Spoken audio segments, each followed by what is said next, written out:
દેનારો પ્રેમ દેનારો આવ્યા ઘેરે રે ઘેરે પ્રેમ દેનારો આવ્યા ઘેરે રે ઘેરે પ્રેમ દેનારો પ્રેમ દેનારો પ્રેમ દેનારો આયા ઘેરે સંપત કરુણાની કેતનમ વૃતદાન તપ ક્રિયા ફલનમ સહજાનંદ ગુરુ ભજે સદા કરુણામય ચારુ લોચનમ શરણાયા તજનાતિ મોચનમ દેવ વિમલામૃતધામ વાસમ નારાયણમ નરકતારણ નામધેયમ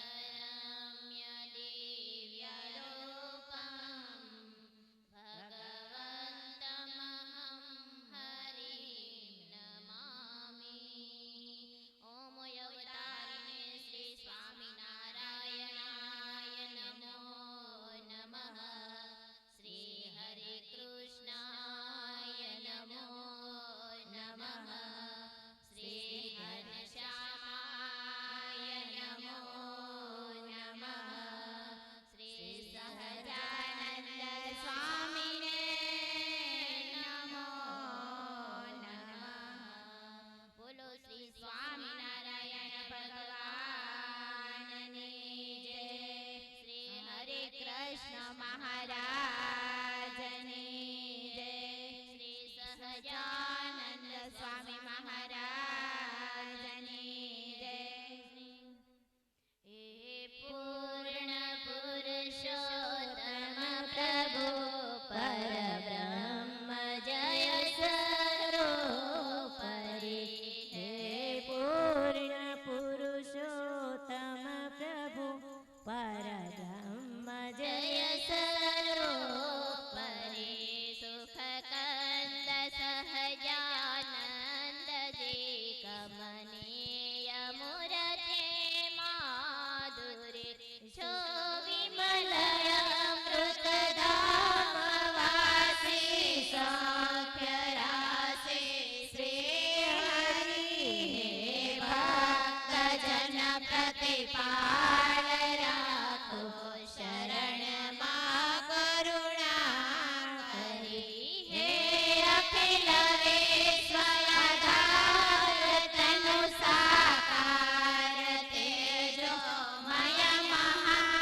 મહાગણિત બ્રહ્માંડો યુડે તવ ધામય અક્ષરમાય જે સકલ વિભૂતિ દિવ્ય શક્તિ આપમાંથી ઉધરી હે ભક્તજન પ્રતિપાલ રાખો શરણમાં કરુણા કરી અવતાર લઈ અવની વિશે સધર્મની ગ્લાની સામે નિજ ભક્ત કારણ રૂપ બહુ ધારીને વિચરો તમે યોદ્ધા વિમૂઢયા ધર્મના સધર્મ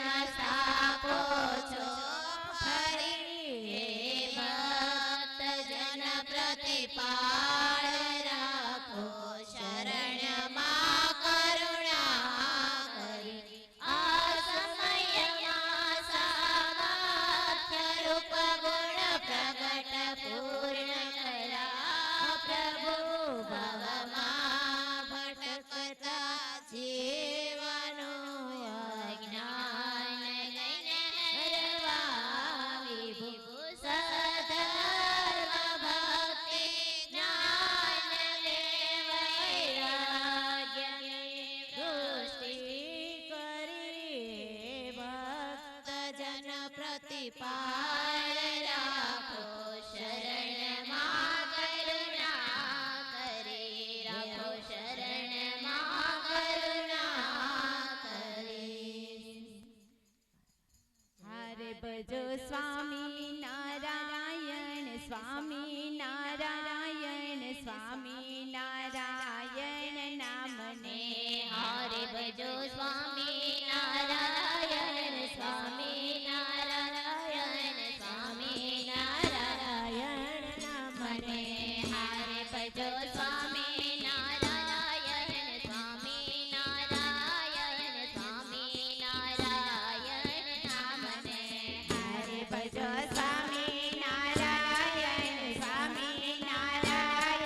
મહારાજના પાવનકારી ચરણોમાં આ દાસના કોટી કોટી વંદન તથા સર્વ શ્રોતાજનોને મારા ભાવપૂર્વક જય સ્વામિનારાયણ. આજે તરઘરી ગામને આંગણે પંચદિનાત્મક સત્સંગી જીવનની કથા પારણ ચાલે છે. એમાં અત્યારે બીજો સેશન છે. સવારમાં આપણે કથા સાંભળી તો એમાં કથાના મહિમાની વાતો આવી. શતાનંદ સ્વામીને હેમંતસિંહ રાજા પ્રશ્ન પૂછે છે.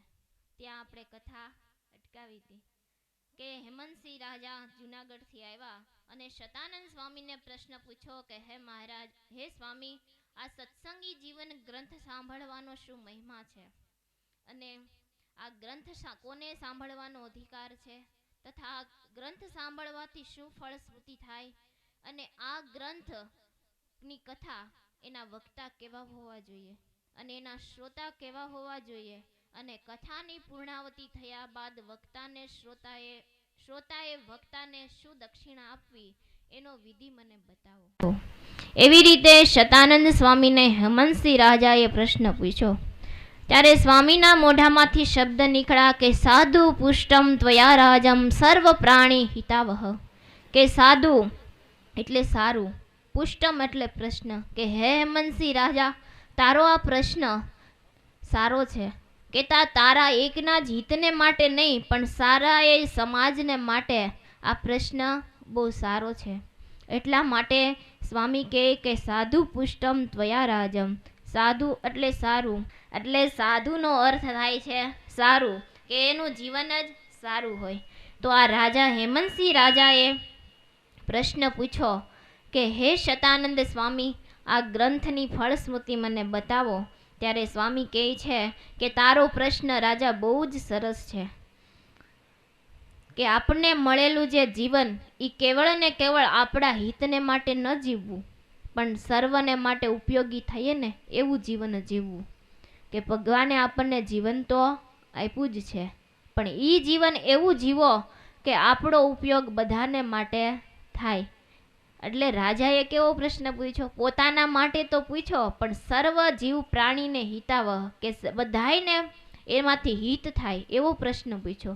તો પરમાત્માએ આપણને પણ જીવન આપ્યું છે તો આપણે પણ એવું સરસ જીવન જીવીએ કે કોઈકના સુખમાં ને કોઈકના દુઃખમાં ભાગ લઈએ. કે ઘણા વ્યક્તિ એવા હોય છે કે ઘણાનું સુખ ભાળીને પોતાને દુઃખ થતું હોય અને ઘણાનું દુઃખ ભાળીને સુખ થતું હોય. પણ એવું જીવન ન જીવશો. આપણું જીવન તો એવું હોવું જોઈએ કે કોઈકના દુઃખે દુઃખી ને કોઈકના સુખે સુખી. કે કોઈક સુખીઓ થાય તો આપણે એને હરખથી કહેવું પડે કે ભલે ઠાકોરજીએ તને આપ્યું. એવું જીવન આપણું સરસ હોવું જોઈએ. અને આ જીવન જીવતા તો કોણ શીખવાડે? તો કે કથા. કથા જ આપણને એવું જીવન જીવતા શીખવાડે છે. અને જો જીવન જીવી જાણીએ ને તો જ ઠાકોરજી આપણને જીવન આપ્યું ને એ સાર્થક થયું કહેવાય. માટે સતાનંદ સ્વામી કહે છે કે હે રાજા, તારો જે પ્રશ્ન પૂછ્યો છે ને એ સર્વ જીવને માટે હિતાવહ છે. એટલા માટે કે બધાના માટે ઉપયોગમાં આવે એવો તારો પ્રશ્ન છે. એટલે હું તારા ઉપર બહુ રાજી થયો છું.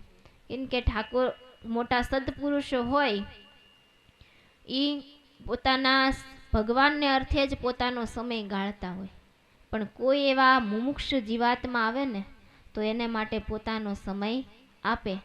એટલે શતાનંદ સ્વામીને હેમંતસિંહ રાજાએ પ્રશ્ન પૂછ્યો ને એટલે સ્વામી રાજી થઈ ગયા કે તે તારા હિતને માટે નહીં પણ બધાને માટે પ્રશ્ન પૂછ્યો. એટલે જે જેવા તે પ્રશ્ન પૂછ્યા ને એવો એવો હું ઉત્તર તને આપીશ.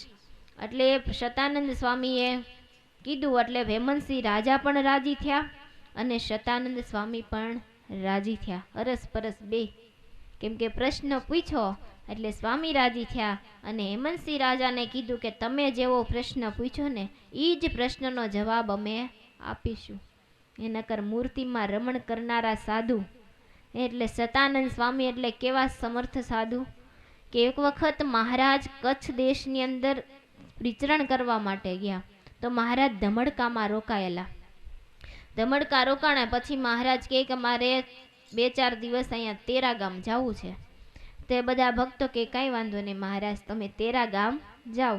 એમ કહીને મહારાજ તો ધમડકાથી તેરા ગામ ગયા અને પછી તો તેરા ગામમાં 4-5 દિવસ રોકાણા, સત્સંગ ભજન કરાવ્યું, પછી મહારાજ 6 મહિને પાછા ધમડકા આવ્યા. ધમડકા આવ્યા એટલે ધમડકાના ભક્તોએ મહારાજને પ્રાર્થના કરી કે મહારાજ, તમારી સાથે એટલા બધા સાધુ હતા તો એકાદ સાધુને અમારે માટે મુકતા ગયા હોત તો અમને સત્સંગ ભજન કરાવત. ત્યારે શતાનંદ મહારાજે એમ કીધું કે અમે શતાનંદ સ્વામીને તો મુકતા જ ગયા હતા. ત્યારે બધા ભક્તો કે પણ સ્વામી, અમે તો સ્વામીને કે જોયા નહીં. ત્યારે મહારાજ કે અમે ગયા ને ત્યારે એ ઓરડાની અંદર જ્યાં કડબના પૂળા પડ્યા હતા ને ત્યાં સ્વામી ધ્યાન કરવા બેઠા હતા. ત્યારે હરિભક્તો કે અરે મહારાજ, અમે એ આખું તો ઘર કડબથી ભરી દીધું. ત્યારે મહારાજ કે ફટાફટ કાઢો, અમારા સાધુ એમાં બેઠા છે. અને પછી બધા હરિભક્તોએ બધા પૂળાને બધું બહાર કાઢ્યું તો શતાનંદ સ્વામી અંદરથી બહાર નીકળ્યા. 6 મહિના સુધી ધ્યાનમાં બેસી રહ્યા. એટલે મહારાજ મૂકીને જતા રહ્યા તો પોતે ધ્યાનમાં બેસી જાય. એવા સમર્થ સાધુ કેટલી ઉચ્ચ સ્થિતિએ પહોંચાય છે કે 6 મહિના સુધી ધ્યાનસ્થ અવસ્થામાં બેસી રહે. એવા સમર્થ શતાનંદ સ્વામી એવી ઉચ્ચ સ્થિતિને પામેલા. તેમ છતાં પણ શું કીધું કે તે જે પ્રશ્ન પૂછ્યા ને એના ઉત્તર હું જરૂર તને આપીશ. અને હેમંતસિંહ રાજા ને સાંભળતા કહે છે કે આ ગ્રંથની મહત્વતા શું છે તે હું તને સંભળાવું. કે અસ્તિ રામાયણાદિનમ ષટ્શાસ્ત્રમિદમ શ્રુતમ શારરૂપમતિ શ્રેષ્ઠમ ભવભીતિ નિર્વતનમ. હેમંતસિંહ, મોક્ષ માટે વિવિધ અનેક પ્રકારના શાસ્ત્ર હોય, પરંતુ તમામ શાસ્ત્રનો જો કોઈ સાર રૂપ હોય ને તો આ ગ્રંથ છે. કે બધા શાસ્ત્ર હોય એની અંદર કેતા મોક્ષના વિવિધ ઉપાયો તો બતાવ્યા જ હોય, પણ આ સત્સંગી જીવન નામનો ગ્રંથ એવો છે કે સર્વશાસ્ત્રનો સાર. કેમ કે ઘોર કળીકાળની અંદર આ શાસ્ત્રની રચના થઈ છે. એટલા માટે મોક્ષ કેમ મળે એ સરળતાથી આની અંદર બતાવવામાં આવ્યું છે. કે મોક્ષ અને મુક્તિની બાબતનું બહુ શોર્ટકટ આમાં સમજાયું છે સત્સંગી જીવનમાં. બીજા બધા ગ્રંથની અંદર તો લખેલું જ છે, પણ કેમ કે આ કળિયુગની અંદર તાજેતરની અંદર લખાયેલો ગ્રંથ છે. કેમ કે મહારાજ હજી સ્વધામ ગયા એને 200 વર્ષ પૂરા થયા નથી, એટલે હજી હમણાં જ લખાયેલો ગ્રંથ કહેવાય. મહારાજની હયાતીની અંદર સત્સંગી જીવન ગ્રંથ લખાણો એટલે કહે છે કે સ્વામી કે અત્યારની સમયતાને આધુનિકતા પ્રમાણે આ ગ્રંથ લખાણો એટલા માટે આ મુક્તિ અપાવનારો ગ્રંથ છે. પણ કહેતા શોર્ટકટમાં ઝડપી જમાનો એમ મોક્ષનું પણ ઝડપી સાધન આ સત્સંગી જીવનમાં બતાવવામાં આવ્યું છે. કે છે ને કે આજથી વર્ષો પહેલા કોમ્પ્યુટરની શોધ થઈ હતી, પણ ત્યારે કોમ્પ્યુટર કેવડાવતા તો કે એક રૂમ જેવડું કોમ્પ્યુટર હોય, એને ચલાવનારો એક વ્યક્તિ હોય, આખો દી આમથી આમ દોડે તો કોમ્પ્યુટર ચલાવી શકતો. એનું એ જ કોમ્પ્યુટર નાનું થતા અત્યારે હાવ નાનું થઈ ગયું, હાથમાં આવી ગયું, આખી દુનિયા મુઠ્ઠીમાં. એટલે એટલું નાનું થઈ ગયું, પણ પાછું એનો જે ડેટા હોય એ ઝડપી થઈ ગયા. અને પહેલાના સમયમાં મોટા કોમ્પ્યુટર હતા, પણ ડેટા એની જે સ્પીડ હતી એ પણ ધીમી. અને આધુનિકતા જેમ જેમ વધતી ગઈ એમ નવી શોધ થતા જે નાનું એવું આવી ગયું, પણ એના કામ પણ ઝડપી થઈ ગયું. એવી રીતે એટલે શતાનંદ સ્વામી એમ કહે છે કે અત્યારની અદ્યતન ટેકનોલોજી પ્રમાણે આ શાસ્ત્રની કહેતા અત્યારના સમયમાં ઘોર કળી કાળની અંદર આ શાસ્ત્રની રચના થઈને એટલા માટે આ શાસ્ત્ર મોક્ષનો ઝડપી ઉપાય બતાવનારું છે. માટે શતાનંદ સ્વામી એટલે કહે છે કે અસ્તિ રામાયણાદિનમ ષટ્શાસ્ત્રમણમ ઇદમ શ્રુતમ સારરૂપી મતિ શ્રેષ્ઠમ ભવભીતિ નિર્વતનમ. કે આ ભયભીતિ નિર્વતનમ કહેતા જીવ પ્રાણી માત્રને સંસારના ભયમાં, કહેતા સંસાર એટલે મહાપુરુષના મત પ્રમાણે જે પંચ વિષયમાં આસક્ત, પંચ વિષય એટલે કે શબ્દ, સ્પર્શ, રૂપ, રસ અને ગંધ, આ પંચ વિષયમાં જે આસક્ત થઈને વર્તે છે એને કહેવાય સંસારી. એટલે સ્વામી કહે છે શતાનંદ સ્વામી કે ભવભીતિ નિર્વતનમ, કે આસ્તક બનેલો આત્માને બહાર કાઢીને પરમપદ આપી પરમાત્માનું મિલન કરાવી આપે ને એટલો આ અદ્ભુત ગ્રંથ છે. કે આની અંદર ધર્મ, જ્ઞાન, વૈરાગ અને ભક્તિ આ ચારને સારી રીતે વર્ણવવામાં આવ્યા છે. અને જીવ, ઈશ્વર, માયા અને બ્રહ્મ અને પરબ્રહ્મ આ પાંચેયના ભેદો પૃથક પૃથક રીતે ખૂબ સરસ રીતે વર્ણવવામાં આવ્યા છે. જે ભેદોને પામવા માટે વર્ષોથી મથતા મોટા મોટા જ્ઞાનીઓ, ધ્યાનીઓ અને યોગીઓ પણ જે ભેદને પાર પામી શક્યા નહોતા, કે જેને લઈને જડતા ગાંઠો જીવનની અંદર વળતી ગઈ હતી, તે તમામ ગાંઠોને તોડવા માટે કોઈ ઉપયોગી ગ્રંથ હોય ને તો આ સત્સંગી જીવન નામનો ગ્રંથ છે. એટલે શતાનંદ સ્વામી એમ કહે છે કે હેમંતસિંહ રાજા, તારા મનમાં એમ થશે કે ગુરુદેવ આટલો બધો આ ગ્રંથને કેમ પ્રાધાન્યપણું આપે, પણ એના માટેના ઘણા ઘણા કારણો છે. કે અનુગ્રહે દરહે શાસ્ત્રમ શુભ મતે ગયા તમ સમીપ નિવાસેને કૃતેમ શોણિત પતમયા. કે ભગવાન શ્રી હરિએ મારા ઉપર કૃપા કરીને ત્યારે ગ્રંથ લખાણો છે. કે ભગવાને કૃપા કરી અને આ ગ્રંથ લખ્યો છે. કદાચ હેમંતસિંહ તારા મનમાં એમ થશે કે કોઈ પણ ગ્રંથ હોય તો ભગવાનની કૃપાથી જ લખાય. એટલું જ નહીં કે અનુગ્રહે નાસ્તિક, કે જ્યારે બીજું કારણ એ છે કે ભગવાને મને આજ્ઞા કરી કે ઉઠાવો કલમ અને લખો આ શાસ્ત્ર, ત્યારે મેં આ ગ્રંથની શરૂઆત કરી. એટલા માટે આ મહાન ગ્રંથ છે. હજી હેમંતસિંહ રાજાને કહે છે કે હજી તારા મનમાં કદાચ સંકલ્પ થતા હશે કે ભગવાનની કૃપા અને આજ્ઞા વિના ક્યારેય પણ કોઈ વસ્તુ સંભવિત બનતી નથી. તો ત્રીજું કારણ એ છે કે તપ સમીપ નિવાસેન કૃતમ, કે ભગવાનની સમીપે બેસીને લખેલો આ ગ્રંથ છે. એટલે એટલું જ નહીં કે હેમંતસિંહ રાજાને કહે છે કે એટલું જ નહીં કે પાસે બેસીને આ ગ્રંથ લખ્યો છે, પણ એની કરતા પણ અધિક મહત્વતા એ છે કે એક એક પ્રકરણ જ્યારે પૂર્ણ થાય ને ત્યારે ભગવાનને હું અર્પણ કરતો ને સ્વયં ભગવાન એને વાંચતા અને નિત્યાનંદ સ્વામી પાસે કથા કરાવતા ને પોતાના મસ્તક ઉપર પધરાવીને નાચતા નાચતા લક્ષ્મીવાડી સુધી ગયા અને આ ગ્રંથની આરતી ઉતારીને. એટલે કહું છું આ ગ્રંથ મહાન છે. હેમંતસિંહ રાજા, આ ગ્રંથની મહત્વતા તને શું કહું, કે આ ગ્રંથ જ્યારે પ્રારંભ થાય ને ત્યારે રુદંતી સર્વ પાપાની, કે આ ગ્રંથની કથાની જ્યારે શરૂઆત થાય ને ત્યારે સર્વ પાપો રડવા માંડે છે. એનું કારણ એ છે કે જીવ પ્રાણી માત્રને પોતે રડતા નથી, પણ એના પાપ રડાવે છે. કેમ કે કરેલા કર્મ તો બધાયને ભોગવવા જ પડે. એટલે કહે છે કે જ્યારે શાસ્ત્રનો પ્રારંભ થાય ને ત્યારે સર્વ પાપ રડવા માંડે છે. કહેતા કે આ કથા સાંભળશે તો અમારો નાશ થઈ જશે. એટલે કરેલા કર્મની મુક્તિ આ ગ્રંથ સાંભળવાથી મળે છે. અને કરેલું પ્રારબ્ધ તો અવશ્ય બધાયને ભોગવવું જ પડે છે. કે એ હસતા હસતા કરેલું કર્મ રડતા રડતા ભોગવવું પડે. એ કે ભરતજી હતા સ્વયં ભગવાનના દીકરા. એક પોતે આખા રાજ્યનો ત્યાગ કરીને ભરતજી વનની અંદર તપ કરવા માટે ગયા, પણ તપ કરતા કરતા એક મૃગલીના બચ્ચાને વિશે હેત થઈ ગયું. તો એ હેતે કરી અને મૃગલીનો અવતાર લેવો પડ્યો. એટલે જે આપણને જ્યાં જ્યાં આપણા મનની આસક્તિ હોય, જ્યાં જ્યાં મન આપણું ચોટે, તે કે અંતકાળે જેવી મતિ હોય એવી ગતિ થાય. તો ભરતજીને અંતકાળે મૃગલીનું બચ્ચું સ્ફુરી આવ્યું તો એને મૃગલીનો દેહ આવ્યો. એટલે કે એક મૃગ કે કારણ ભરત લિયો તીનો દેહ, તુલસી તાકી કહા ગતિ જો કરત કરત ઠેર.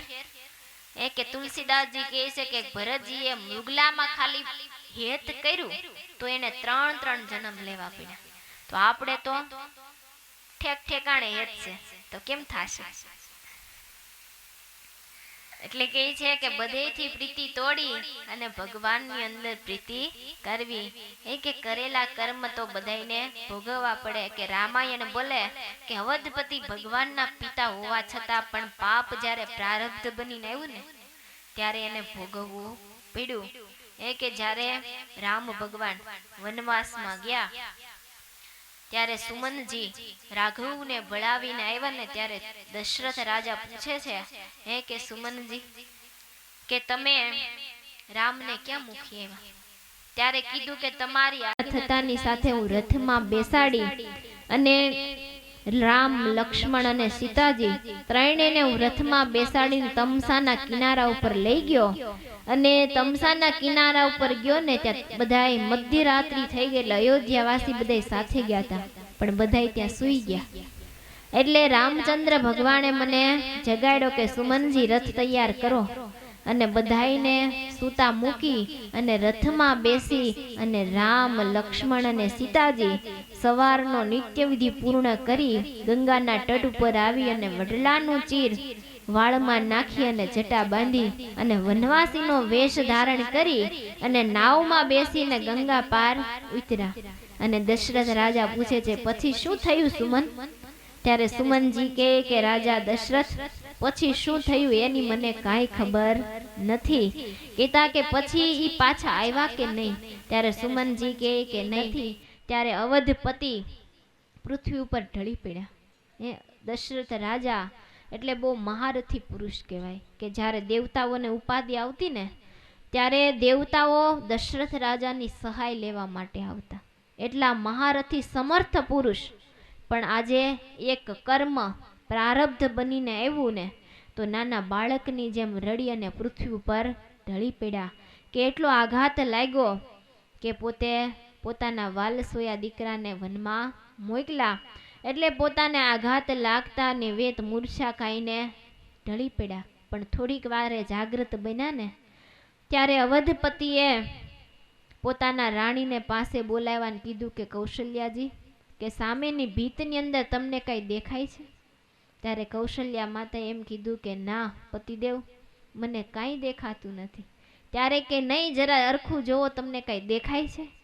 ત્યારે ફરીને કીધું કે ના પતિદેવ, મને કાંઈ દેખાતું નથી. ત્યારે દશરથ રાજાએ એમ કીધું કે મને શ્રાપ આપતા શ્રવણના માતા પિતા આજે દિવાલ ઉપર દેખાઈ રહ્યા છે. ત્યારે આખી દશરથ રાજાએ માંડીને વાત કરી કે આ જે કઈ ઘટના ઘટીને એમાં કોઈ ગુનેગાર નથી. એ નથી કઈ ગુનેગાર કે નથી મંથરા ગુનેગાર. માત્ર ને માત્ર મારા કરેલા જ કર્મને કારણે આજે હું આ સ્થિતિને પામ્યો છું કે આ કરેલું કર્મ જ મારે ભોગવવું પડે છે. એ ભોગવા વગર છૂટકો નથી. અને મારો આધાર જ્યારે મને શ્રાપ આપ્યો કે આધારરૂપ સવણની લાકડીના એના મા બાપને મેં માર્યા ને ત્યારે મને શ્રાપ આપ્યો કે જ્યારે જાઓ અવધપતિ, તમે આટલા બધા મોટા છો પણ નોધારાની લાકડી આજે તમે છીનવી લીધી ને એટલે હું તમને શ્રાપ આપું છું કે એક દિવસ તમારે પણ પુત્ર વિયોગે તડપીને મરવું પડશે. એ દિવસ આજે આવી ગયો. એટલે કરેલા કર્મ તો બધાને ભોગવવા જ પડે. એટલે કહે છે કે જો મહિમાએ સહિત આપણે આ કથા સાંભળીએ ને તો આપણા એક મુહૂર્ત કથા સાંભળીએ ને તો પણ જીવાત્માના બધાય પાપ ધોવાઈ જાય. અને દુર્ગતિ પામેલા જીવાત્મા કદાચ આ દેહ મૂકીને ગયા હોય, દુર્ગતિને પામ્યા હોય તો એને પણ આ ગ્રંથ સાંભળવાથી સદગતિ મળતી હોય છે. એવા અદ્ભુત ગ્રંથનો મહિમા છે કે હેમંતસિંહ રાજા, હું તને શું કહું કે ગમે એવો રોગ લાગુ પડ્યો હોય ને પણ યોગ્ય ઔષધ પ્રાપ્ત થાય ને ત્યારે જ તમામ રોગો ટળે. એમ જીવાત્માને માટે જબરજસ્ત જન્મ મરણ રૂપી જે રોગ લાગ્યો છે ને એને ટાળવા માટે જબરજસ્ત ઔષધ હોય ને તો આ ગ્રંથ છે. અને હેમંત જેમ ક્ષાર જામ્યો હોય અને એની ઉપર એસિડ રેડે ને તો જ સાફ થાય, એમ કામ ક્રોધ રૂપી અંતઃશત્રુ રૂપી હૃદયમાં ક્ષાર જામી ગયો છે તો એને આ સત્સંગી જીવન ગ્રંથના શબ્દ રૂપી એસિડ જ્યારે પડે ને ત્યારે જ એ બધાય ધોવાઈને સાફ થતા હોય છે. એવો આ અદ્ભુત ગ્રંથ છે. ત્યાર પછી કહ્યું કે સાંભળ, આ ગ્રંથની ફળશ્રુતિ બતાવું કે આ ગ્રંથ સાંભળવાનું ફળ શું થાય. તો કે આ ફળની આશા તો આ ગ્રંથ સાંભળવાથી શું ફળ થાય? તો કે બધાને ફળની આશા તો હોય જ ને. કે ગ્રંથ સાંભળવાથી શું ફળ થાય એની વ્યક્તિ બતાવે છે કે ફળની પ્રાપ્તિ વગર તો કોઈ કઈ કાર્ય કરે જ નહીં. ગમે એ વ્યક્તિ ગમે એ ક્રિયા કરતી હોય તો એની પાછળ શું હોય? ફળની આશા હોય જ. એ કે મંદબુદ્ધિનો માણસ હોય ને એને પણ ફળની આશા હોય. તો હારા બુદ્ધિશાળીને તો હોય જ ને. એમાં તો શું કહેવું કે બંધ બુદ્ધિનો હોય એ તો કદાચ તમે ચોકલેટ કે કાંઈક સાકર કે અન્ય કોઈ ખાવાની વસ્તુ તમે વેચતા હોય તો શું કરે?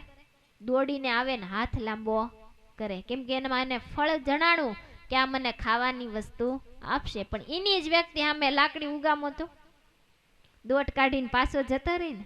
કેમ કે એમાં એને ફળની પ્રાપ્તિ નથી. એટલે એક દિવસ એક પટેલ વાડીએ બપોરનું ભાતું જમી અને નિરાયતે ખાટલા ઉપર સૂતા હતા. એટલે ખાટલામાં સૂતા સૂતા નિરાતે શાંતિ લેતા હતા. એક ઝાડવા ઉપર કાગડો આવીને બેઠો. કાં કાં કરે એટલે ઊંઘમાં વિક્ષેપ થાય એટલે કાકરો લઈને ઉડાડ્યો. વળી પાછો ઉડીને પાછો ન્યા ને ન્યા બેસે. 2-3 વાર ઉડાડ્યો પણ આને ચડી દાય છે. પટેલ કે માળો કાગડો અહીંયા આવીને જ બેસે. એ કે હમણાં જાવ રૂમમાં કુહાડો લઈ આવું ને ઝાડવાને કાપી નાખું. ઝાડવું હોય તો બેહે ને એમ બોલી અને અંદર રૂમની અંદર કુહાડો લેવા માટે ગયા. પણ કાગડો બેઠો બેઠો વિચાર કરે. એ કે આ માળો માણા વાત કેવી કરે છે કે કુહાડો લઈ આવવું, ઝાડવું કાપવું ને પછી આ કાગડો બેસે ક્યાં? તે કે માર માટે બીજા ઝાડવા નહીં હોય અને કુહાડો લઈને ઝાડવું કાપશે ત્યાં તું ઉડી જઈશ. એમ કાગડો નિર્ધાર કરીને દરવાજા સામે નજર રાખીને બેઠો. પણ આ તો હતો માણા. એ અંદર જઈ કાંઈક ડબ્બો બબ્બો રૂમમાં વાળીએ તેવું જ હોય, ઊંધો વાળ્યો અને ઉપરનું નળિયું ખહેડ્યું અને હાથમાં કાઢી બંદૂક, નિશાન બાજુ અને ગોળી મારી તે સીધી કાગડાને વાગી. ત્યારે કાગડો પડતો પડતો એટલું બોલતો ગયો કે આ માણાનો વિશ્વાસ કરાય નહીં, કે બોલે શું અને કરે શું. એવા માણા છે હો. એટલે કે કાળા માથાના માનવીનો ક્યારેય વિશ્વાસ કરાય નહીં. એ ક્યારે ફરી જાય એનું કાંઈ નક્કી નથી. એટલે એવો છે કે તમે બધા ઘરે તાળા મારીને આવતા હશો. શા માટે આવો? કે તમારા ઘરમાંથી કૂતરા કે વાઘ સિંહ આવીને તિજોરીમાં પૈસા લઈ જાય એટલે તાળા મારીને આવો? કે બાજમાં એમ માણાની બીકે તાળા મારીને આવો છો ને? એટલે એમ છે કે માણા પ્રાણી એવું છે, વિચિત્ર પ્રાણી છે કે એનો કોઈ વિશ્વાસ કરતો નથી. માણા બધુંય ખાય, ઘાસે ખાય ને શાકભાજી ખાય ને રોટલાય ખાય. એટલે એ કહે છે કે માણસ છે ને એવું વિચિત્ર પ્રાણી છે કે એનામાં માનવતા હોય ને ત્યાં સુધી સારું, પણ દાનવતા આવી જાય ને તો એ સારું નથી. કે જગતની અંદર માનવ તો બહુ છે. કે કોઈક સંતે એક બહુ સરસ કીધું છે, જિંદગીના છે 2 પાસા, એક માનવતા ને બીજી દાનવતા. કે જો કોઈ સંતતાનું વચન મનાઈ જાય ને તો દાનવીમાંથી બની જાય માનવી. કે એવા સદપુરુષના જો વચન મનાઈ જાય ને તો આ માણસ છે એ તો માણસ તો છે જ, પણ એનામાં માનવતા રૂપી માનવતા આવી જાય. પણ એ સંતનું કોઈકનું વચન મનાવવું પડે તો જીવન ધન્ય બની જાય. બાકી જો કુસંગનો સંગ લાગી જાય ને તો જીવનને ફરતા વાર લાગતી નથી. કે સુધારવું હોય તો બહુ અઘરી વાત છે, પણ જીવનને બગાડવું હોય ને તો કાંઈ વાર લાગતી નથી. કે કુસંગીના સંગમાં જો બેસવા મળે ને તો ધીમે ધીમે એને કુસંગનો સંગ લાગી જાય. એને લાગતા કાંઈ વાર લાગતી નથી. એટલે કીધું કે કુસંગીના શબ્દથી તો દૂર રહેવું, કે ઈ લાગી જાય ફટાફટ. પણ આવા સંતરૂપી સત્સંગ ભજનરૂપી જે શબ્દ વાપરવા હોય ને તો ઈ બહુ મળતા નથી. કે આ દુનિયા છે ધગધગતી, એમાં આપણા જીવનનું જેમ સારું થાય અને આપણા જીવનનું કેમ રૂડું થાય ની ટ્રેક પકડીને ચાલવું, કે એને લઈ અને આપણી ટ્રેક બદલાઈ ન જાય એનું અનુસંધાન રાખવું. કે કુસંગનો વાયરો આપણને અડી ન જાય ને એનું અનુસંધાન રાખવું. કે ગુણાતીતાનંદ સ્વામીએ કીધું કે આખે પૃથ્વીની અંદર કાંટા વેરા હોય તો એ કાંટા વીણવા ન જવું, પણ શું કરવું? આપણા પગની અંદર ચપ્પલ પહેરી લેવા, કે જેથી કરી કાંટાથી આપણી રક્ષા થાય. એટલે કે આ દુનિયા તો એવી જ છે, મોજ શોખ કરનારી, હરવા ફરવા વાળી, અને ભગવાનનું ભજન તો કરવું કોઈને ગમતું નથી. પણ આ દુનિયાની અંદર રહીએ છીએ, પણ દુનિયાના માણસોની સાથે ભળી જવું નહીં. એમાંથી આપણા જીવનનું મુક્તિ કઈ રીતે થાય ને એનું અનુસંધાન રાખી અને એમાંથી બહાર નીકળી જવું. એટલે તો આ જિંદગી તો એવી જ છે કે સળગતી ચિત્તા છે. કે તમે ઓલો ઢગલો કર્યો હોય ઘાસનો તો દાજવા મળે તો શું કરાય? ઘડો લઈને પાણી ઢોળીને ઠારવા જવાય ને એમાં જેટલા પૂળા બેચા હોય એટલાને ખેંચી લેવાય તો આપણું કામ થઈ જાય. એટલે દુનિયા તો એવી જ છે. પણ સ્વામી કહે કે આપણા જીવનની અંદર આપણા જીવનરૂપી ભાતું બંધાઈ જાય ને એવી કમાણી કરી લેવી. એટલે કહે છે કે હે હેમંતસિંહ રાજા, તમે મને પ્રશ્ન પૂછ્યો કે આ ગ્રંથ સાંભળવાથી શું ફળ સ્મૃતિ થાય, તો ઈ તને હું બતાવું છું કે આ કાળથી આખી દુનિયા જગત થર કંપી રહ્યું છે, પણ એ કાળના મોઢામાંથી આત્માને પરમાત્મા સુધી જો પહોંચાડી દે ને, એ આ ફળની, આ સત્સંગી જીવનની ફળ સ્મૃતિ છે.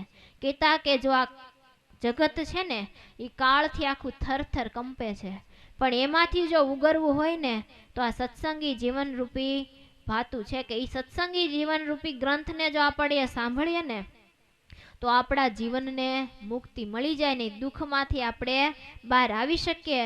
એટલે તો સમર્થ રામતીર્થક પરમહંસે એક અદ્ભુત સૂત્ર લખ્યું છે કે જબ સે मैंने सुना है कि जिंदगी का नाम एक मौत है, जब से मैंने सुना है कि जिंदगी का नाम मौत है, तब से एक कातिल को मैं ढूंढता फिर रहा हूँ. કે મેં જ્યારથી સાંભળ્યું છે ને કે આ જિંદગી એક મોત છે, તે દિવસથી હું ગોતું છું કે એ મોત છે શું, કે એને હું સુધારી લઉં. કે એવું આ જિંદગી એક મોત રૂપી છે કે ક્યારે કાળનો કોળિયો થઈ જાય ને એનું કાંઈ નક્કી નથી. અને ગુણાતાનંદ સ્વામીએ બીજી રીતે વાતમાં બતાવ્યું કે કરોડ કામ સુધારી અને એક મોક્ષ સુધારી લેવો. કદાપી કરોડ કામ સુધર્યા અને એક મોક્ષ બગડો તો શા કામનું. કે કરોડ કામ સુધરી ગયા ને એક મોક્ષ બગડો તો શું થઈ. કે કાંઈ કમાણી કરી નહીં, કે મનુષ્ય જન્મે કરી અને એક મોક્ષ જ પામવાનો છે. પણ માણસ શું કરે, કરોડો કામ કરે, ઈ પતાવવામાં રે, ત્યાં અંતકાળ આવી જાય, મોક્ષ બગડી જાય. એટલે ગુણાતાનંદ સ્વામી એમ કીધું કે મોક્ષ સુધારી લેવો, પણ મોક્ષને બગાડવો ને. કે ધારો કે તમે ખેતરની અંદર ધરો ખોદતા હોય, ખોદતા ખોદતા અર્ધ વચ્ચે પૂગ્યા ને કદાચ આપણો અંતકાળ આવી ગયો ને એમાં જતા રહ્યા તો શું થાય, અધૂરે રહી ખોદવાની, વાહેલા વાળા ખોદી નાખે. પણ બધુંય થઈ ગયું, આખા ખેતરનું પસ્યું થઈ ગયું, બધો માલ ઘરે આવી ગયો અને બધુંય થઈ ગયું, 2-4 મકાન લેવાઈ ગયા અને સુખ સમૃદ્ધિ બધુંય થઈ ગયું. આખા જીવનની અંદર કમાણી કરી કરીને બધુંય પ્રાપ્ત કરી લીધું, પણ ભજન રૂપી ભાતું ન બાંધ્યું, અંધકાળ આવી ગયો તો શું કામનું. અહીંનું તો અહીંયા જ પડ્યું રહેવાનું છે, કઈ સાથે આવવાનું નથી. એટલે માટે સ્વામી કહે છે કે આ જીવનની અંદર આપણે આવ્યા છીએ કે આ દુનિયામાંથી વિદાય લઈએ ને એ પહેલા આપણે સાચી કમાણી કરી લેવી. કદાચ કામ બાકી રહી જશે તો વાહિલા વાળા પૂરા કરી દેશે, પણ ડાયો પુરુષ હોય શું કરે, પહેલા પોતાના જીવનની કમાણી કરે. તો આપણે પણ ડાયા થઈને આપણા જીવનની પહેલા કમાણી કરી લેવી, કે ભક્તિ રૂપી ભાતું બાંધી લેવું. તો જ આપણે ડાયા કહેવાય. કે સ્વામિનારાયણ ભગવાને વચનામૃતની અંદર વાત કરી કે કુશાગ્ર બુદ્ધિ વાળો કોને કહેવાય, તો કે જે પોતાના મોક્ષને માટે જતન કરે ને એને જ ડાયો કહેવાય. બાકી તો આ દુનિયામાં ઘણા ગાંડા રખડે છે કે આમ બુદ્ધિશાળી હોય પણ વ્યવહારને જગતને માટે પોતાની બુદ્ધિ વાપરે તો મહારાજ કે એ બુદ્ધિશાળી નથી.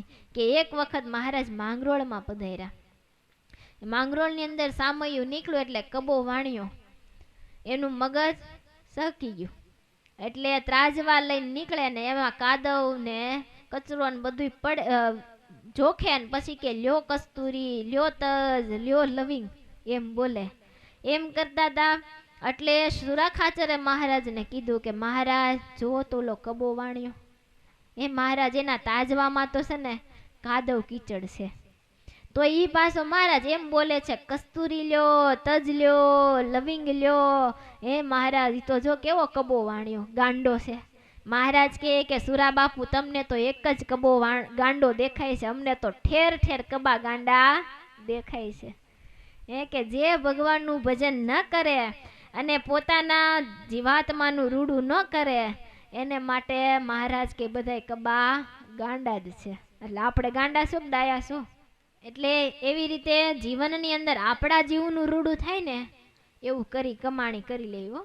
કે ઘણી વાર એવું હોય કે માયા આવે ને તોય સહકી જાય ને જાય ને તોય સહકી જાય. એટલે આ કબાવાણિયાને એમ થયું ધંધામાં નુકસાની આવી હતી ને એટલે પોતે ગાંડો થઈ ગયો હતો. એટલે માયા આવે તોય સહકાવે ને જાય તોય સહકાવે. કે એક કાનજીભાઈ કરીને એક ભાઈ હતા, પોતા હાવ સામાન્ય પરિસ્થિતિ, કે ડાળિયા ને મમરા ને એવું વેચીને એનું ગુજરાન ચલાવે. તો એક દિવસ એને એટક આવ્યો, એટલે દવાખાની અંદર એને દાખલ કરવામાં આવ્યા. ડૉક્ટરે બધી સારવાર કરી પણ હજી ઊભા બેઠા નહોતા થયા, જાગ્રત નહોતા થયા. ત્યાં એના સંબંધી આવીને એમ કીધું કે ભાઈ ડૉક્ટર, આ અમારા કાનજીભાઈ છે ને એને 2 કરોડની લોટરી લાગી. એટલે કે એને 2 કરોડની લોટરી લાગી છે, તો અમારે એને સમાચાર દેવા છે. કેમ દેવા? તો કે હજી જાગ્રત નથી થયા તો એને સમાચાર ન દેવાય, પણ હું મારી રીતે દઈ દઈશ. ડૉક્ટરને એમ થયું કે આમાં લીધા જેવું છે, કે કદાચ હા પાડે તો અડધો ભાગ આપણને મળે. એટલે થોડાક જાગ્રત થવા ગયા ને એટલે એની પાસે ગયા. એને જઈને વાત કરી કે તમને કદાચ 2 કરોડ પૈસા મળતા હોય તો એ કે નહીં, એટલે કે તમને કદાચ લાખ રૂપિયા મળતા હોય તો શું કરો એમ. તો કે પણ પહેલી વહેલો જતી સાંભળું છું કે લાખ રૂપિયા હોય, કે અમે તો સામાન્ય વ્યક્તિ હો, અમારી પાસે તો ક્યાંથી હોય.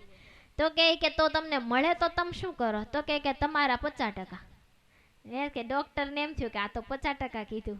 એથી આગળ વધ્યા કે તમને લાખ રૂપિયા મળે તો એ કે કાંઈ વાંધો નહીં, તો તમ તારા એમાંથી 75% તમારા. ડૉક્ટરને એમ થયું કે હજી જાળ લીધા જેવું. તો એ કે પણ મને શાંતિથી હુવા દ્યો ને, કે એટલા બધા મારી પાસે તો પૈસા ક્યાંથી આવે. એ કે હું તો હાવ ગરીબ સામાન્ય માણસ છું, તો મારી પાસે પૈસા ક્યાંથી આવે. ત્યારે કે નહીં તમને 2 કરોડ મળે તો કે બધાય તમે લઈ જાજો, પણ મને શાંતિથી હુવા દો. તે એટલું કીધું ને ત્યાં ડૉક્ટરને એટક આવી ગયો. એટલે માયા આવે ને તોય સહકાવી દે અને જાય તોય સહકાવી દે. આ કબાવાણી અને માયા વહી ગઈ હતી, પૈસો વહી ગયો, તે સકી ગયો, ગાંડા થઈ ગયા. તે લ્યો કસ્તુરી તજ લવિંગ ને એમ બોલવા મળે. ત્યારે મહારાજે શું કીધું કે સુરા બાપુ, તમને તો એક જ કબો ગાંડો દેખાતો હશે, પણ અમને તો નકરા ઠેર ઠેર દુનિયામાં કબા ગાંડા જ દેખાય છે. કે બધાય કોઈ ભગવાનનું ભજન કરતા નથી, બધાયને શું કરવું ગમે? હરવું ફરવું મોજ શોખ.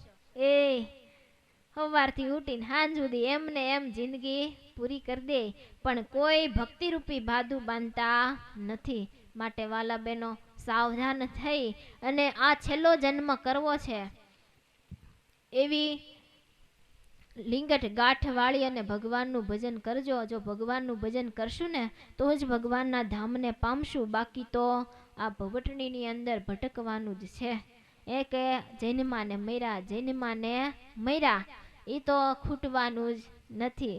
કે પુનરપી જનનમ પુનરપી મરણમ પુનરપી જનની જઠરે શયનમ પુનરપી જનનમ પુનરપી મરણમ પુનરપી જનની જઠરે શયનમ પુનરપી જનનમ પુનરપી મરણમ પુનરપી જનની જઠરે શયનમ પુનરપી જનનમ પુનરપી મરણમ પુનરપી જનની જઠરે શયનમ અહમ સંસારે ખલુ દુસ્તારે કૃપિયા પારે પાહી મુરારે.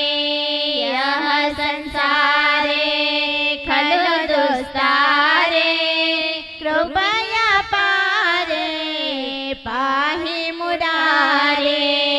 ભજ ગોવિંદમ ભજ ગોવિંદમ ગોવિંદમ ભજ મૂઢમતે.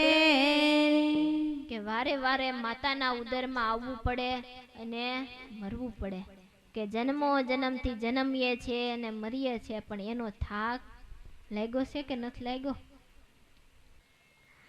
કે જન્મો જન્મથી જન્મવું ને મરવું એનો થાક આપણને લાગ્યો છે, પણ આજ સુધી એનો વિરામ ક્યારે આવ્યો નથી. પણ હવે ભગવાનને ભજી અને એનો અંત લાવવો છે. માટે શતાનંદ સ્વામી કહે છે કે હે હેમંત, આ ગ્રંથની મહત્વતા તને શું કહું, કે મુમુક્ષને કાળના મોઢામાંથી બહાર કાઢીને ભગવાન સુધી પહોંચાડી દે ને એવો આ અદ્ભુત ગ્રંથ છે. કે ભગવાનની કથાનું તો વર્ણન ન થાય એની મહત્વતા તો બહુ છે કે સીધે સીધી મળતી નથી. કે ચેકનું નાણું હોય એ ચેકમાં કદાચ લખ્યું હોય પણ એ તો નાનો એવો કાગળિયો હોય, એમાં દેખાય નહીં. એમ આધ્યાત્મિક માર્ગની અંદર એવી જ વાત છે કે ચેકના નાણાં જેવી, કે અનંત અંત સમો આવે ને ત્યારે ખબર પડે કે આપણે કેવું ભજન કર્યું છે અને કેવી મુક્તિને પામશું.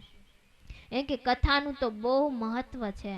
કે શ્રીમદ ભાગવતની અંદર પણ કહેવાય છે કે પરીક્ષિત રાજાને જ્યારે સુખદેવજી મહારાજ કથા સંભળાવતા હતા ને ત્યારે દેવતાઓ અમૃતનો કુંભ લઈને આવ્યા અને કીધું કે સુખદેવજી મહારાજ આ અમૃતનો કુંભ છે ને એ પરીક્ષિત રાજાને પાઈ દો અને અમને કથારૂપી અમૃત પાવ. ત્યારે સુખદેવજી મહારાજ એટલે આત્માની અંદર રમણ કરનારા સમર્થ સંત, એણે એમ કીધું કે તમે કથાની મહત્વતા શું સમજ્યા? કે અમૃતનો કુંભ છે એ તો કાચના કટકા જેવો છે અને આ કથા છે ને એ તો પારસમણી કેતા હીરો છે. હીરા જેવી કથાને તમે કાચના કટકા સાથે શા માટે મૂલવો છો? કે તમે જતા રહ્યો કે તમને કથા સાંભળવા મળશે નહીં. જ્યારે પરીક્ષિત રાજા અને બીજા અન્ય લોકોને સુખદેવજી મહારાજે કથા સંભળાવી પણ દેવતાઓને કથા સંભળાવી નહીં, કેમ કે અમૃતનો કુંભ લઈને આવ્યા એટલે કીધું કે હવે તમને અધિકાર જ નથી કથા સાંભળવાનો. એટલે કથાની મહત્વતા એટલી મોટી છે કે કથા છે એ અમૃત કુંભ કરતાં પણ અતિ મૂલ્યવાન છે. કે કથા છે ને એ તો વેચવાની નહીં પણ વહેંચવાની ચીજ છે. એક કેતા કથા છે ને એ આપણે પૈસાથી ખરીદી ન શકીએ. એને આપણે કદાચ આવી રીતે વેચવી હોય તો કથા વાર્તા એ કરીને બધાને સદુપદેશ આપી શકીએ, પણ એનો કાંઈ વેપાર હોય નહીં. એટલે કથા છે એ તો બધાને માટે નથી, પણ જે ભાગ્યશાળી અને પુણ્યશાળી જીવાત્મા હોય એને જ કથા સાંભળવા મળતી હોય છે. ને કથાનું તો બહુ મોટું મૂલ્ય છે કે બધાય આત્માને મુક્ત કક્ષાને પામી શકે ને એવો અદ્ભુત આ ગ્રંથની ફળ સ્મૃતિ છે. કે હે મનસી, તે મને ફળ સ્મૃતિ પૂછી, એના બદલામાં મેં તને બતાવ્યું કે આ કથાની ફળ સ્મૃતિ કેટલી છે. તો કે આ કથાનું જે શ્રવણ કરે ને એ મુક્ત કક્ષાને પામે છે. અને સાંભળ, તારો ત્રીજો પ્રશ્ન એ હતો કે આ કથા સાંભળવાનો અધિકાર કોને કોને છે? તો એ વાત બતાવું છું કે આ કથા સાંભળવાનો અધિકાર સર્વ મનુષ્યને છે. કે પછી બ્રાહ્મણ હોય, ક્ષત્રિય હોય, વૈશ્ય હોય કે શૂદ્ર હોય, તમામ જ્ઞાતિને આ ગ્રંથ સાંભળવાનો અધિકાર છે. પણ આ ગ્રંથ તો બધા જ લોકો માટે શ્રવણ કરવા યોગ્ય છે. કે તા બધાને સાંભળવાનો અધિકાર છે આ ગ્રંથનો. આ કથા કયા સ્થાનકની અંદર કરવી? તો કે નદીના તટ ઉપર અથવા મંદિરના પટાંગણમાં બેસી અથવા પોતાની ઘરે લીપાવીને ઘર સાફ કરીને સાંભળવી, અથવા વિશાળ મેદાન હોય કે જ્યાં સહજની અંદર શ્રોતાઓ વક્તાને જોઈ શકે અને વક્તા શ્રોતાને જોઈ શકે એવી જગ્યાએ બેસીને આ ગ્રંથનું શ્રવણ કરવું.